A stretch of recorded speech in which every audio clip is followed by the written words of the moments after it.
it'll go to like a different screen. Oh, you got it. Is it working? Yeah. All right, perfect. Okay. Okay, so starting out with this, how many people like to travel? Love it. I know do. Steve does, yeah. Big time. Yeah. Tomorrow. Where, right. Going to Hawaii, Thomas? Yeah. Oh, gosh. Again, it was all there.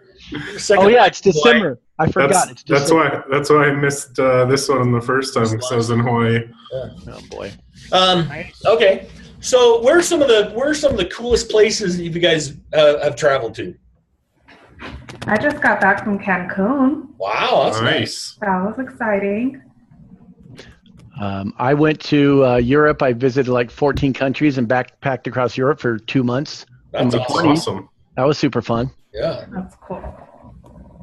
I think the coolest place for me is I've been to Laos and Thailand. And That's cool. I love Southeast Asia. It's really cool. Some scary parts as well, and I can tell you about that at a different time. But it's literally a completely different world. So one of the things that we're going to talk about is this idea of kind of travel, right? So we have this destination that we're all kind of looking to go to. So when we look at,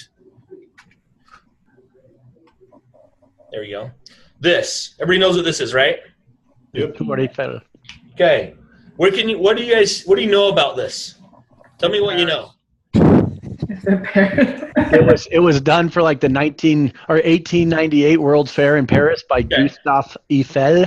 Okay. Nice. So it was done for the World Fair. It's in Paris. Is that who said that? Was that JoJo? Is that you said? No, it was Jim. Oh, Jim. Sorry. What else can you know about it?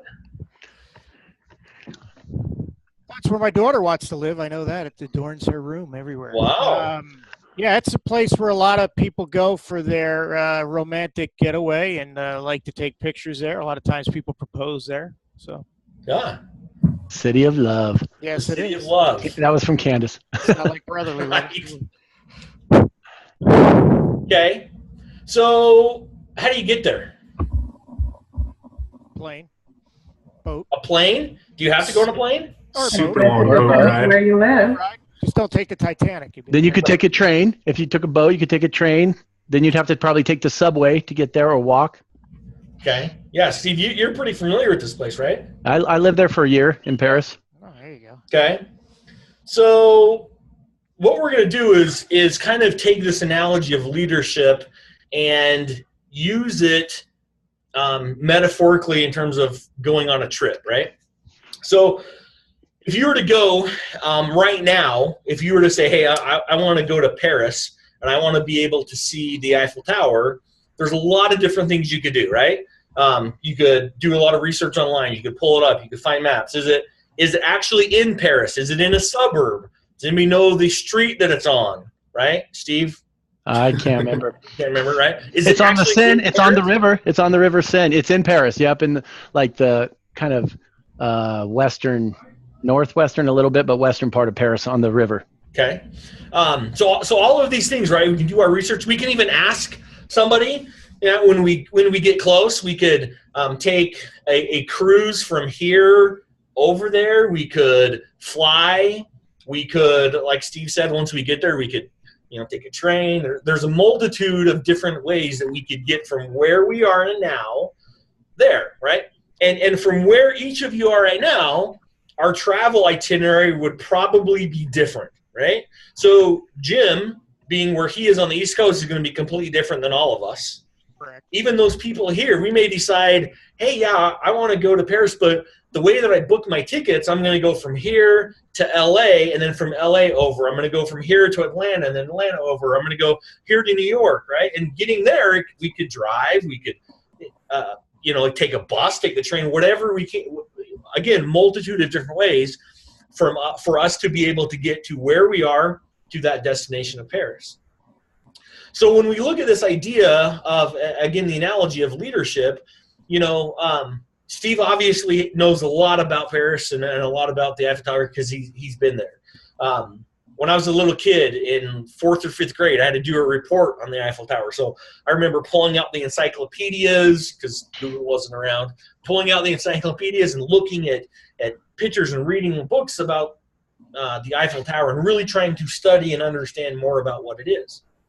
You have other people that all they see is from what they see online, right? Some kind of a visual context that just pops up at their convenience, and that's where they get their information. You have others that they hear a lot of secondhand information about what it's like, where to go. Hey, make sure to hit this place, or make sure to be very careful of on your trip while you're here or there. When I went to Laos and Thailand, the biggest piece of advice I had is don't carry a bag. And so I got one of those little kind of cool hip pouches that tucked underneath my belt, and that's where I kept my money and my passports, because if you had a bag or anything like that, pockets in your pants, you get picked. And so all of these different things, advice we get from others to help us get from, again, where we're at to that destination.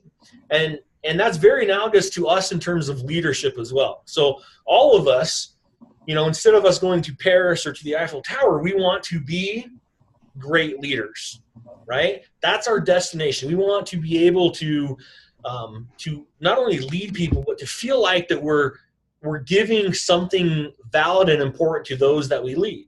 And this journey for each one of us is going to be a little bit more unique than others. Again, maybe we're leaving from a different location. Maybe some are closer to the destination than others. Maybe some want to take the scenic route and really enjoy the journey. Maybe others want to get there as fast as they can. I want to be efficient. I want to get there as fast as I absolutely can. Others have really learned and studied, know a lot about leadership and know a lot about this, but never have actually been there. We have others who have actually been there and been great leaders. Some that are just kind of passing through. Hey, this Eiffel Tower is on my checklist of things that I just want to do, and there we go. I was there, I saw it, and I moved on. So again, everyone's experience is going to be unique in how we get there. The one big kind of thing that ties together is how to get there, how we can get there. And again, as I was doing this, one of the things that we look at is, again, technology, asking people. And it brought to mind, because my kids had just watched this movie, Moana, is how they navigated back in the day, right? So you can talk to people. Let's say, for example, you stop and ask directions, right? Well, the directions that you're going to get are only as good as the person that's giving them and what their skill is and what their knowledge is. You look at something online. What information you're getting is as only good as its source, but then also its relevancy and timing, because again, things change all the time. The one cool part about kind of when you look at this example of navigation is the stars don't ever change, right? No matter where you are, you have that standard, you have that exacting point, and once you can look to and learn how to navigate by the stars, you'll never get lost. And so for this, that's kind of what we're doing with our leadership mission statement, is we're trying to create an identity of where we are now and where we want to go in terms of great leadership, and then what this journey, what this itinerary is going to look like. And this leadership mission statement, this leadership statement is going to be that North Star for us. So no matter what changes, because we all know things change a lot here, no matter what changes, we'll have a constant that can help guide us and help direct us on where we need to go, okay? Victor Hugo, one of my favorite quotes, said, "There's nothing more powerful than an idea whose time has come." And for us as a company and where we're at as a university, this is kind of that time. We've had a really good cultural shift over the last 12 to 18 months. And we're in a great opportunity and a great position as leaders to be able to really use this and help this in terms of what we want to be as leaders, help us be able to continue to grow and develop, not only as leaders ourselves, but then the people who we have stewardship over. Okay? So the leadership mission statement, or this leadership statement, sometimes it's easy that we can presume that we know the answer, right? I know how to get to Paris. I know that I'm here and it's in France, and I have a general idea of where France is and Europe and the other side of the continent. And so there's sometimes that we never really kind of embark on the intricacies of how to get there. So the idea and the kind of the purpose of what we're doing with this leadership statement is going through the process, embarking on this creative personal discovery process of how we individually can better ourselves to help us be able to ultimately get to where we want to be as leaders. So my request for each one of you is, as we go through this and as you go through this creation of your leadership statement, excuse me, have it be very personal for you. This should be something that's personal for you. It's not something that we're going to use and look at and say, well, Jim, you said this in your personal leadership statement, or Thomas, this is, you can do better. This is something that should be for you, by you, and will be used to be able to help you individually get to where you want to be. So it's going to be a very personal kind of discovery process. Does that make sense for everybody? Yeah, for sure. Yeah. So what makes a good leader? What are some comments of what makes a good leader? Motivational. Okay, so a leader is motivational. Dedicated. Thomas, what do you think? What makes a good leader? Someone who empowers their employees. I like it. Somebody who empowers them. Okay. Jim, what about you?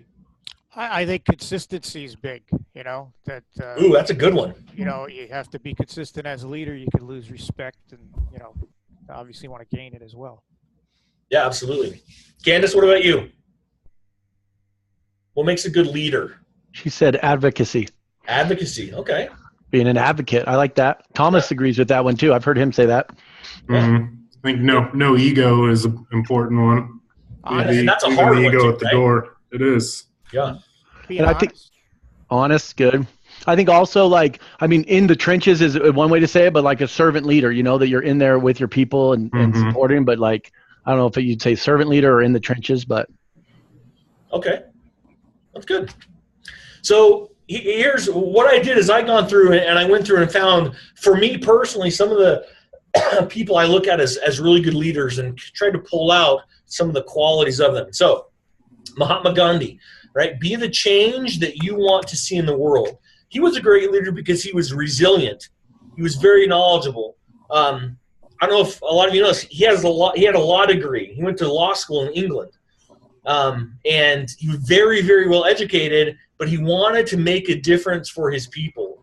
And for him, he saw that his motivational approach and what he used was being a leader by example.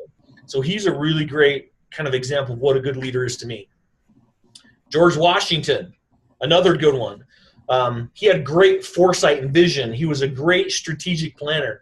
Part of that came because of his military background. But he had this uncanny knack and ability to lead people to success, even to the point where he refused multiple times, but was finally convinced, or I guess repeatedly convinced, to lead not only in terms of being a general and a commander of men, but then also as a nation, because he had that ability to lead people. Abraham Lincoln, he was very determined. I mean, you all probably know the different stories of how many times he failed at business ventures or in his personal life, but he was persistent and he was determined to make a difference. He had core beliefs and he had the courage to be able to stand up to them and be able to make sure that what he felt was right, both in a legal sense, but also morally, that it got done. And he was a big, big influence on how this country was changed and the influence of its growth. Anybody know who that is? Winston Churchill. Winston Churchill, yeah. I like Winston Churchill because, again, he was fearless. He had a lot of fearlessness. He was determined. And he had this really unyielding perseverance and devotion to his goal. I mean, there were multiple people that felt like that he shouldn't be in the position he was. He didn't know what he was doing and that he would fail. But he, again, unyielding in his determination and devotion to what he felt he needed to do and what his goals were. keeping with the British theme, Margaret Thatcher. She was really great because she took one of her big things was personal responsibility, right? She not only was an advocate of individuality and that personal responsibility, but she believed that in this idea of free markets and how our free market society can help really develop others around you and make a country or a community as a whole even better. You get a car, you get one. That's the reason I like her. But Oprah has done a lot of really cool things. She is somebody that has really exhibited a lot of empathy toward people and ability to relate to them.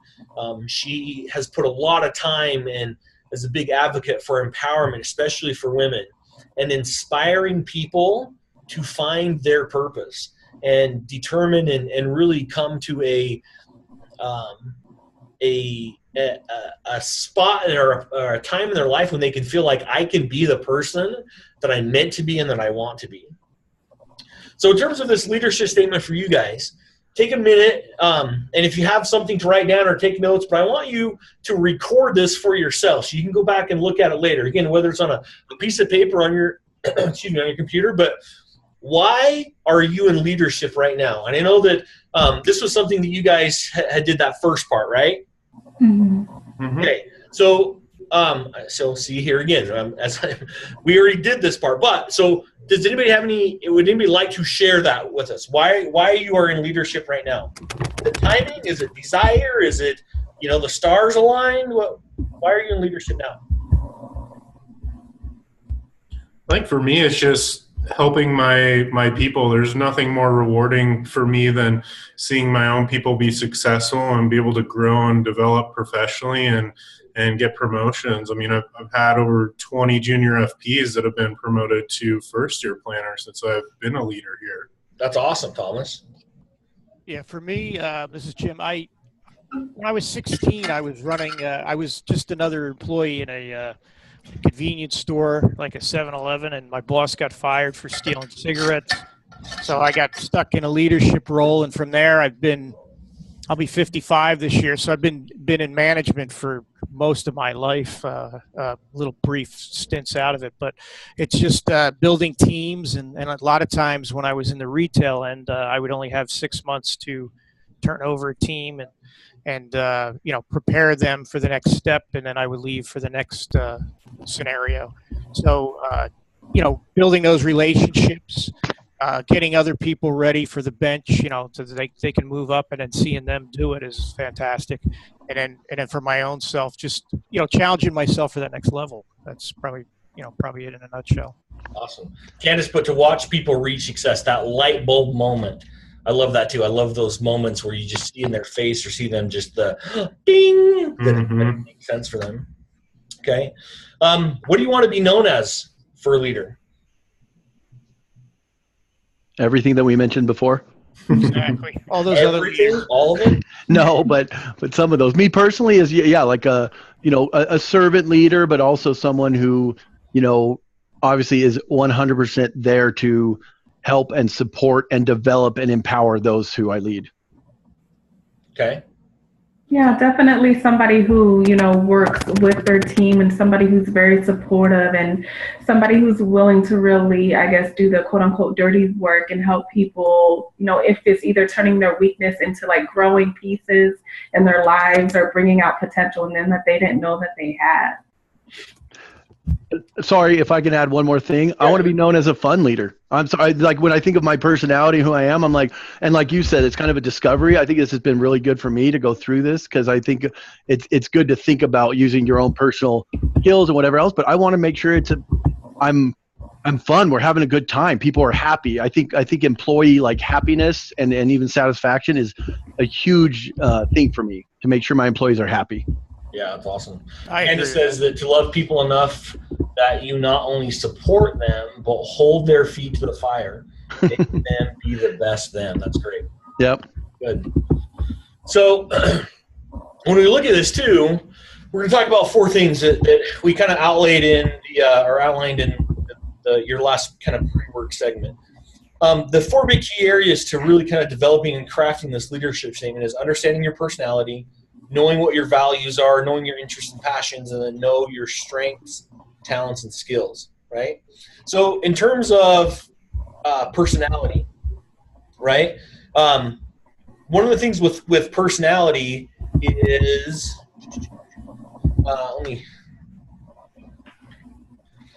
there's the kind of four different quadrants, right? So to explain a little bit more, the difference between introversion and extroversion, right? Are you kind of that social or energetic person? One of the big misconceptions about introverts is that they're shy people and that they usually tend to need to be by themselves to recharge.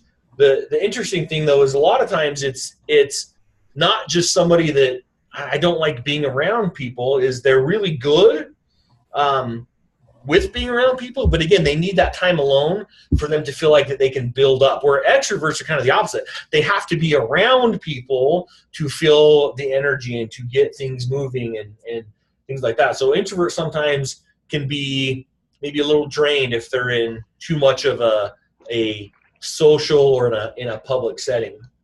When you look at another section of this is understanding about your intuition, right? Are you a sensing person, or are you very intuitive? Most of the time, sensing, the people with kind of the lean toward the left and sensing, they pay attention to a lot of the physical world around them.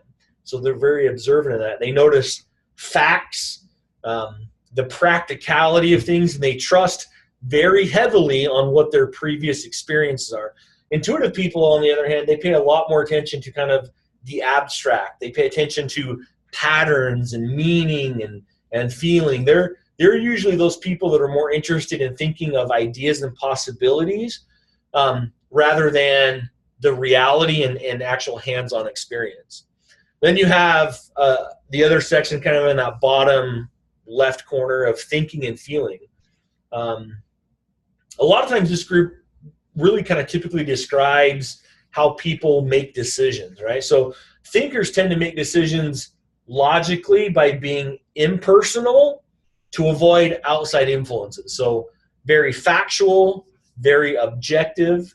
They look for logical explanations, and really they believe that truth is a lot more important than fact.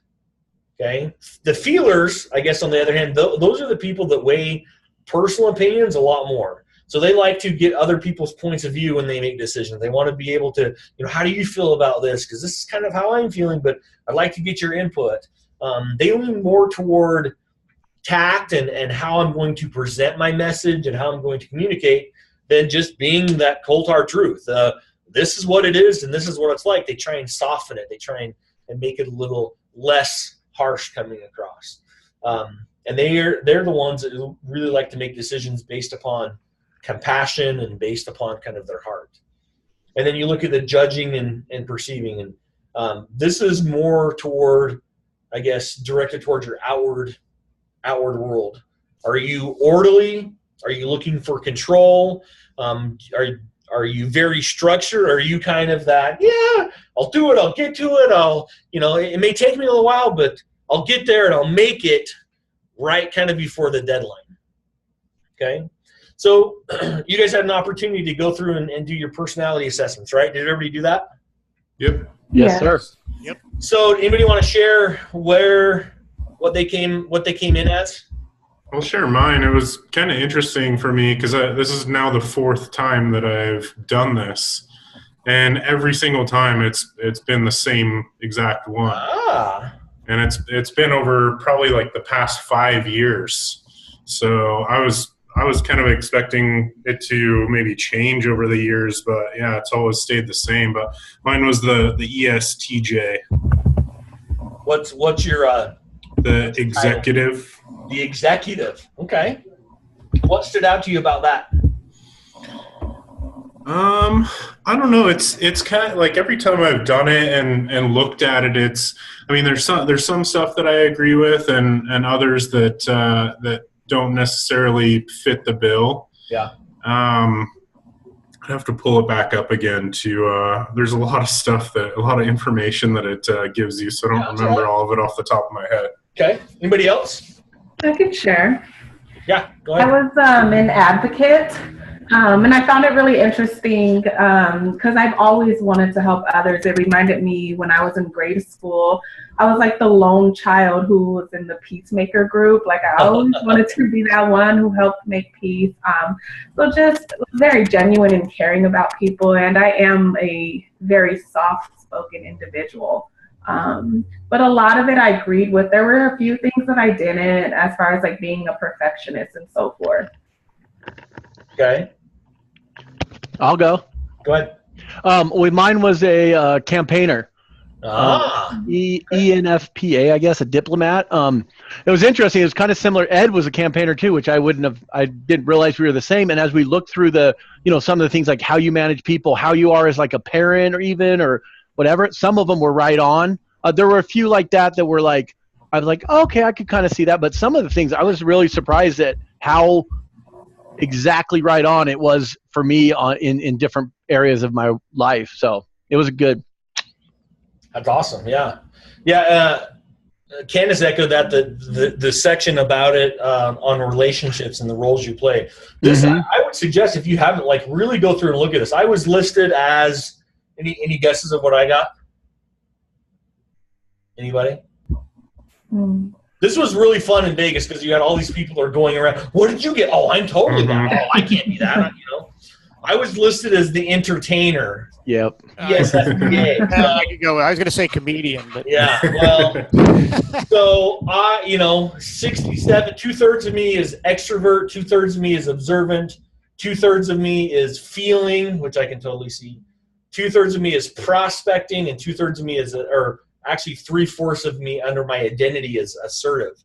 So again, kind of like you guys have mentioned that there was a lot of things I said, oh, that's me right on. And others that I'm like, well, I don't agree. But then when we're in, when you have other people who know you really well, they were totally like, oh, that is completely you.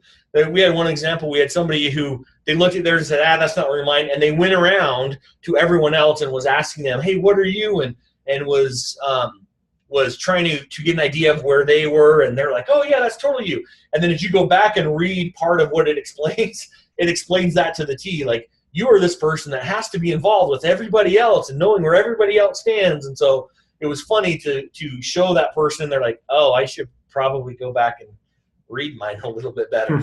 So anybody else have anything they want to share about their personality or personality assessments, what they found, what they saw? This is something that I have my team members do that helps me out with coaching them. Yeah, that's awesome. That's a great idea too. Yeah, and that's why I said I got Ed's and Brandon's, the people that I lead, and it was interesting because I can't remember if it says how you like to be managed or how you are as a leader on some of those extra ones, but it was interesting because those points were right on. When I thought of my ADOAs, it was really right on for them, but it helps me, lead them better, to understand them. That's great. Good. So what I want you to do is take just a quick minute, and based upon that for you, I want you to, again, write down or take a note somewhere, something that, and this is going to be something that you're going to go back to as you're creating your personal, your leadership statements and things like that is, I am, and then blank. What about your personality? I am blank, which means, and then have it be meaningful. So, if you are somebody that you put down, if you go through and you look at your information and you say, wow, I'm a feeler, I'm a feeling person. Well, what that means is I may be a little bit more sensitive and emotionally expressive, and that's going to be good for me. But as a leader, I also then have to temper it. So this is going to be something you're going to go back and look at in terms of when you're crafting your leadership statement about your personality. So take a minute. I am blank, which means, and then for you, write down what that means for you as a leader.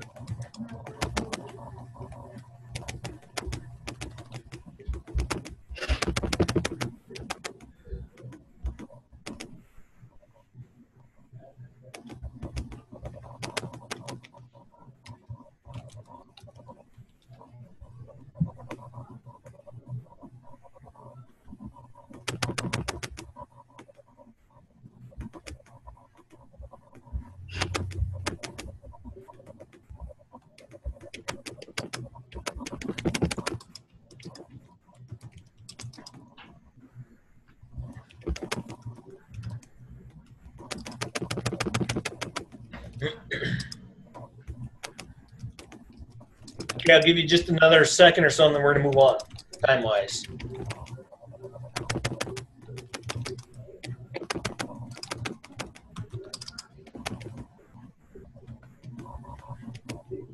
All right. So talk about values. What kind of role does values have in leadership, do you think? A lot. What do you mean? Like explain.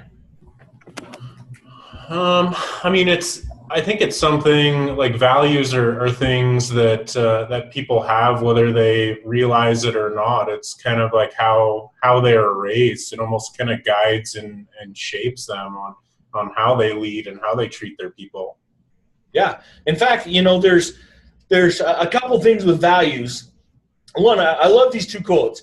The Mahatma Gandhi. So keeping your habits positive. Keep your habits positive because your habits become your values. And then keep your values positive because your values become your destiny. And I like that because kind of, Thomas, going back to what you said, it's kind of your habits, whether it was what you were raised and that's just kind of who you are. Maybe it's something you're consciously trying to create good habits because those habits are eventually going to turn into what you really value, what is important to you. And then what's important to you is going to ultimately shape kind of what your destination is and that destiny. So this goes really well hand in hand with what you value in leadership, what you want to be as a leader. And then the next quote, values are like fingerprints. Nobody's are the same, but you leave them all over everything you do. And that was something that when I was a kid was told to me a lot. It was told to me that my behavior shouts louder than anything I can ever say. And so my parents were very big on represent yourself, represent this family, make sure that what you're doing, you can be proud of. And that's the same with values. All of us have our sets of values, and whatever they may be, they are going to be reflective over everything that we do. Now, the values are kind of created in three specific areas. So in psychology, they talk about peak experiences. So these are those really meaningful moments that stand out to you. So whether it's an example, say when you're a kid, when I was a kid and got a chance to be able to, during the holiday season, go and help feed the homeless. That was one of those really meaningful moments in my life that helped create my values of caring for other people and understanding that all of us kind of come from the same place regardless of what our current affluence is or our background or things like that. So it was those really meaningful kind of peak moments. Again, some of those are going to be when you get married, when you have kids, those really great and exciting moments. Others are going to be kind of on the other side of that, things that you suppress, times when you get really upset or really get frustrated or things that may end up being negative can really form your values as well. When you see injustices being done, when something has been done to you, when you've encountered an experience in your life that just makes you very upset, that a visceral kind of reaction starts forming what your values are. And then kind of three, kind of we create our values from kind of codes of conduct. What's the most important part of your life? So whether it's from a great experience or a negative experience, so there are other times that I'm going to create a value, I'm going to take it into my own control, and I'm going to find something that I want, okay? But it's going to have to be something that's just beyond kind of our basic needs, right? Most of the time, we have to find fulfillment in our life for us to be content and feel satisfied. I know that kind of sounds the same, but when we look at that, when we look at what do I want, what is going to help me feel fulfilled, I'm going to go in that direction. That's going to be, whatever's going to get me there is going to be something that I value and something I work on. Okay? So you guys have a chance to go through how did that value exercise go for you when you did it? Hard. Mm-hmm. Why was it hard? For me, I mean, yeah, it was just a lot of stuff that I don't think about all the time. I'm like, there's like 30 categories over there, and I'm like, okay, where do I put this? And that's why it was such a good exercise. I want to do it again, though, because I took the time, I felt like, but I'm like, after I've done it once, I'm like, okay, are those really where my values are? So it was just one that, took me just some time to really try to think about. So it was kind of hard to, really place my values on that chart. For sure. I did that too. And you get like, what, 3 or something like that at the top. And I looked at it and thought, gosh, how am I going to, like, what is really important to me? Because is it this or is it this? Then you like find yourself starting all over again. Right? No, that's not the right answer. Let me try this. It's like the columns, you only had so many to put in there, and maybe in some situation you liked this column better, you had more you wanted to put in there versus the other. You really, it seemed to take more time than I thought it would. You're going to be like, oh, I can put that here and here, and then all of a sudden you realize there's still more. You only have so many you can put in there. Yeah, the really interesting thing is this kind of ties into a little bit about what Thomasina talked about yesterday in our meeting, right? So you have ego-oriented and task or performance-oriented. And so ego-oriented is like what the outcome is, right? And so there's a lot of times that we look at this and say, well, my value is this based upon this scenario. And for me, I struggled with that because it was like, really? Do my values really change based upon a scenario? Or am I just trying to justify the way I feel or should feel or have felt in the past during that scenario?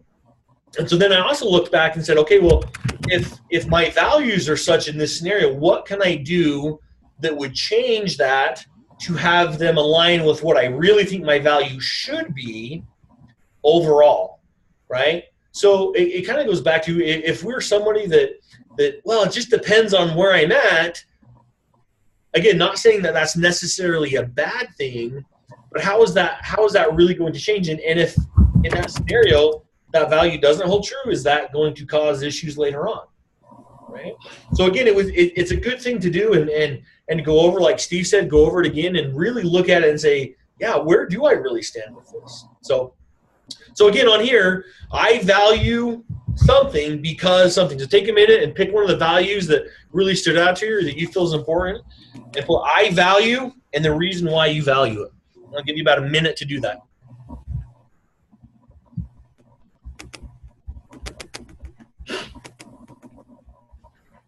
Was that a gasp? Like, oh, this is great. It sounded like somebody gasped.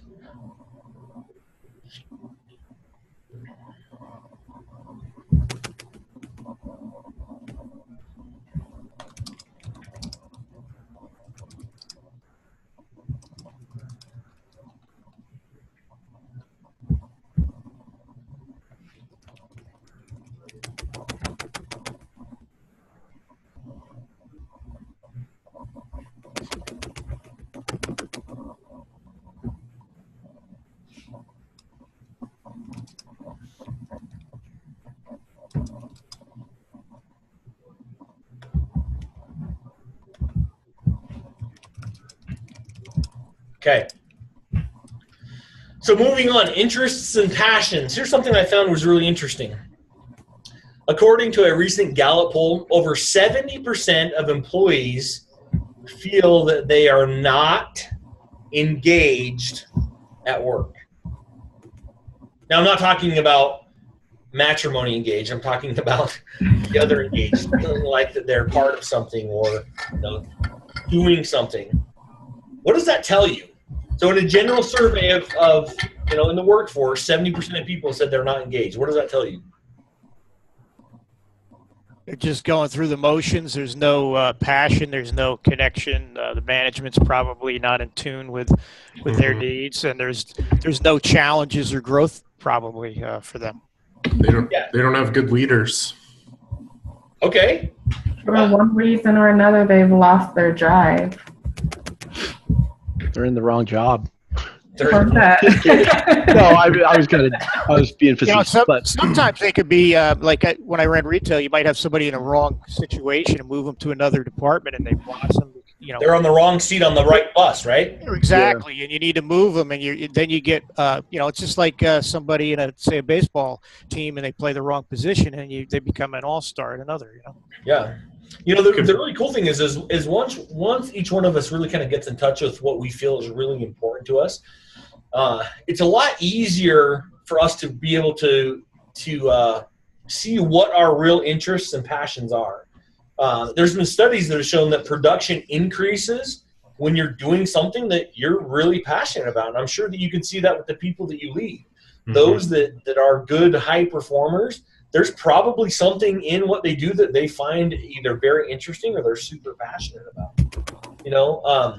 Interests don't necessarily have to be, work related. Maybe it's one of those things that, their interest or passion is the fact that, hey, I have a steady job, that I have a great paycheck on a consistent basis. Maybe it's the fact that I'm doing really great at home, my relationship with my spouse and kids or my significant other or, whatever. I just feel like I'm in a really good place. That then can translate over to your work environment. Mm-hmm. And so it can help a lot. Now, again, the challenge is if you're one of those people that place all of your eggs in one basket, when things get really tough, that basket and all the eggs could spoil. Right? So it's really important to understand and know that there's a balance of interest and passion between your professional and personal life. Again, if things go, things at work are horrible, that's probably going to translate over to home and vice versa. If you put so much of everything into just work, if you put everything at home, then you may be disinterested. So there's that balance of having a good work experience, working really hard, enjoying what you do, but then also knowing that I can do the same thing at home and it's okay to have them be separate and to not have to do the same things there. So your passion as a leader is one of the piece of this kind of self-awareness puzzle that helps you focus where your energies go and can resonate really with the core of who you are.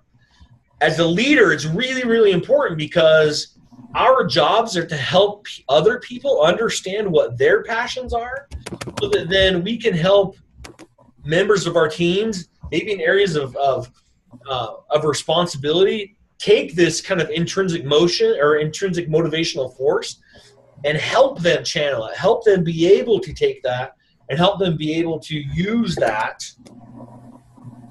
in what they're doing. Not only in the success, maybe it's a FP or AC or whoever, it really helps us, or ADOAs, helps us get them to do what we want them to do in terms of coming from their standpoint of what's important and what they're passionate about. Okay? So again, I am passionate about blank because, and then list the reason why you are passionate about said passion.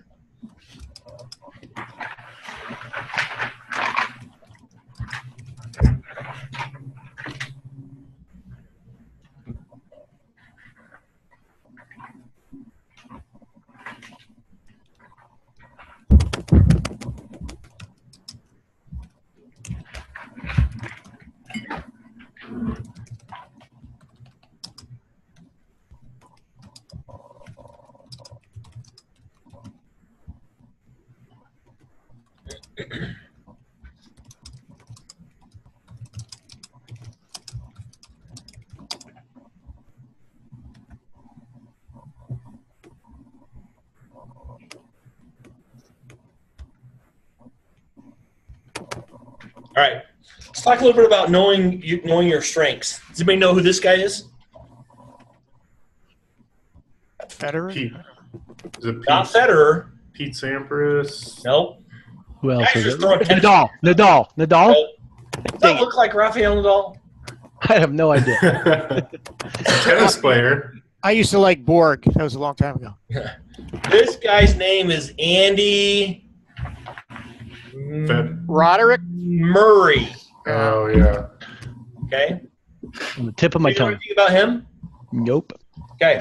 Kind of an interesting story. So I'm sure we're all kind of aware or remember Sandy Hook Elementary, right? Mm-hmm. Unfortunately. The shooting there. Well, Andy Murray's from England, from Great Britain. And years before that, there was something very similar that happened to him in his high school. And he literally was walking kind of across the courtyard going into the gym, and this tragic shooting happened literally right as he was going to go in. And he struggled a lot with this thing because he and his brother were there, and he lost some friends because of this. And the real struggle, kind of this mental thing was, man, how can I be what I really want to be when I was so close from not even being here anymore, right? So he had this kind of mental block, this mental challenge. He had a lot of skill and a lot of talent, but he had this really kind of – it took him a long time to overcome this not only guilt, not only kind of the psychology behind witnessing something and then realizing that he was so close to being a statistic as opposed to continuing on with his life. So the one thing to understand is strengths aren't the same as talents. He was a extremely talented tennis player, but it's only been for the last little while, last recent years, that he's actually gotten to a point when he's been ranked and he's won Wimbledon. He at one time was ranked the #1 tennis player in the world, and a lot of that was because he's worked really, really hard at things that will help him be better and what his strengths are, not just specifically about talents. So in terms of you guys for your strengths, when you look at leadership, how does the distinction between a strength and a talent come into play when you're a leader?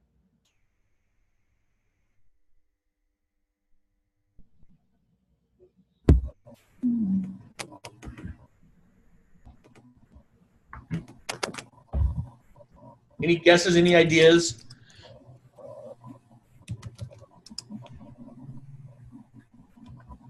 Ooh, is this a tough one for everybody?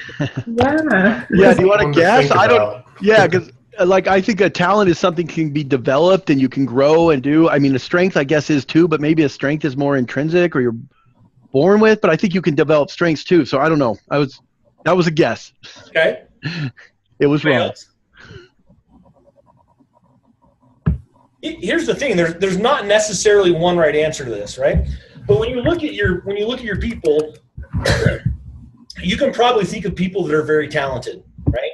You can think of people that are very talented in what they do.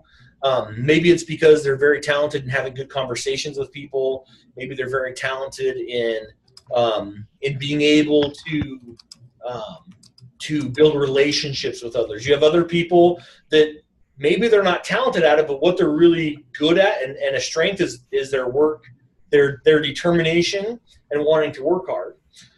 I think of two big examples. I think of Magic Johnson, who is probably one of, if not the best point guard in NBA history, right? He's in the Hall of Fame, extremely talented at what he can do, right? Does anybody know what his record was as a coach? Not too good. Horrible, right? He had a losing record, and I don't have it with me, but it was an under 500 record as a coach.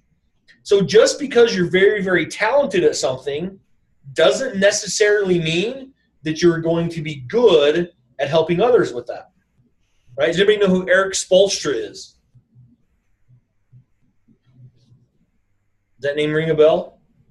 Mm-mm. Eric Spoelstra is the current coach of the Miami Heat, and he was the coach of the Miami Heat, head basketball coach of Miami Heat when LeBron was there and they won their championships there.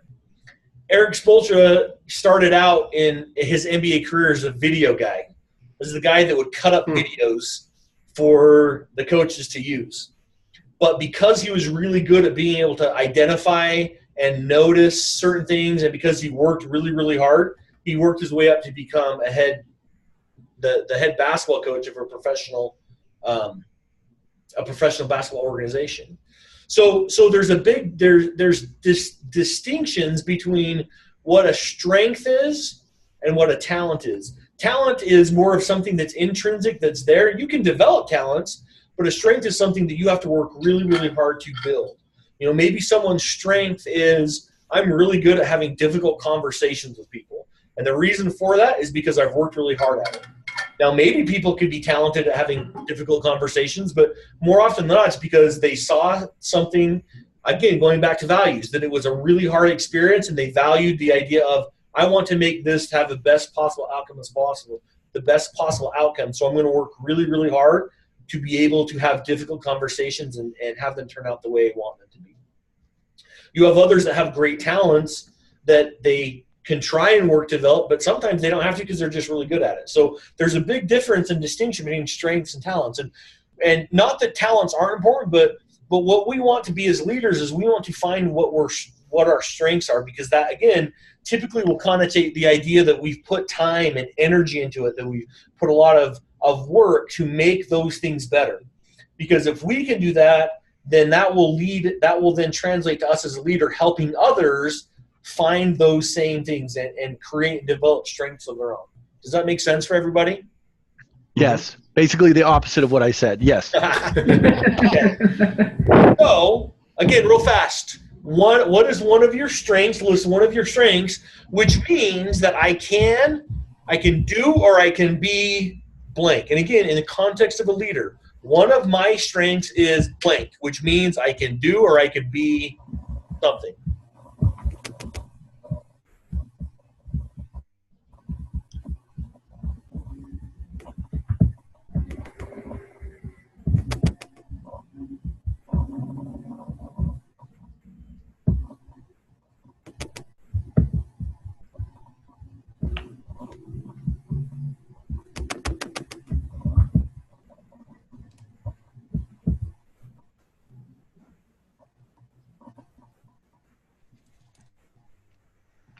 Okay, so kind of recapping this in terms of, again, using this analogy that this leadership statement that we're creating is really going to kind of be analogous to our travel itinerary. We all are at a point right now, and this point could be different. Some could be closer to the destination, and that destination is being a great leader. Others could be farther away.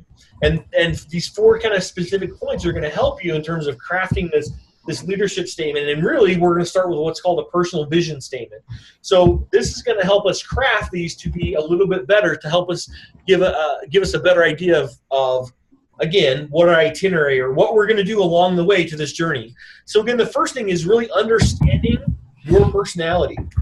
I would encourage you to keep those personality things close and revisit them, because again, you're going to find some of those things are right on, and Candace alluded to this earlier, that they give you suggestions and ideas of how to be able to cope with or interact with others, or how to develop some of the strengths that you find in your personality. Second one is know your values. And again, knowing that the three ways kind of they're created are really high experiences, maybe the opposite, and the low challengers or things that maybe are very emotional. And then also when you look at what do I want to be, and I'm going to consciously create a habit to get there, that's how those values are created. Our habits, or what we do on a daily basis, create the values. And those values ultimately will lead us to who we want to be. Again, analogy of getting us to where we want to be, our destination of great leaders. 3, get an idea of what you're interested in, what you're passionate about. You are going to do and be better when you're doing something that interests you and that you're passionate about. So if you or the people you lead right now don't have an interest or passion here, see if you can develop one. See if you can find one. Or help them or yourself tap into something that you are interested and passionate about, so it can at least give you more of a well-balanced life instead of I'm always at work or I'm only at home, because those don't work out very well. You have to have a good balance. And then finally, knowing what your strengths, talents, and skills are. Do some self-assessment. Find those things that you've worked really, really hard at, and identify maybe those things that you don't work hard at, but you're good at anyway. They're just kind of natural kind of talents. And again, not that they're bad, but the strengths are something that can really help us as leaders be able to move us forward to our destination of great leaders, while also helping us develop those people that we lead. Okay, so we're done with this live section. So if in your Canvas course, you'll notice that it talks about now kind of creating your personal vision statement. And the next week, the course is just going to be continue to refine it. So there's going to be some information, some new things that are brought up, but really now what we're doing is we're going to create our personal vision statement. So take time. It can be as long or as detailed as you like, or as simple as you want. Again, this is something that's going to be personal for you, and the idea is it's going to be something that can inspire you to take action, okay? So you're going to kind of create this next week of the Canvas course. It's not going to be a live session. It's just going to be something that you can open up your Canvas course and do it on your own. The week after that, we're going to have another live session, and if you can't make it, we'll make sure it's recorded. I would really appreciate, though, if you can, and we'll get that scheduled based upon kind of timing, because I know it's right along when that Christmas holiday is. And then the final portion is going to be, again, another just Canvas course for you to work on. Okay? So, again, this is, taking a basically 3.5 hour presentation, trying to put it into a 4-week kind of course. That's what the goals we're striving for. Okay? So start crafting your personal vision statement. We're going to talk next time about the distinction and difference between a vision statement and an actual leadership mission statement, because there's a pretty big difference there. Okay. So in the meantime, between now and then, try and pick 1 or 2 things that you can start implementing right now that will help you set your direction and really put you on course for your destination of being that really great leader. Okay. Do you guys have any final comments or questions or anything like that that I can answer, or again, any comments you want to share? No, thank you very much, Yeah. Sal. Just have a good Yeah, one. thanks, Joe. Thank you very much. Yeah, you're welcome. So you guys have a wonderful day. Again, as you're going through this, if you're looking at things and find things that you'd like maybe added to this, or again, feedback for myself, I won't get offended. I want this to be as best as it can for those new leaders that we have coming up. So I am open to any and all suggestions that you have. So any time along the way, you want to provide feedback, I'm open to it. We'll have something at the very end of it. But again, 2 parts. One is you're getting the content, but also you're helping us make this course be as effective as possible when we roll it out to our brand new leaders. So, okay? Thank you. All right, guys. Thank you guys so much. Have a wonderful rest of your Friday and a very happy and great, safe weekend. You too. All right, take care. Thank you. See you guys. Bye.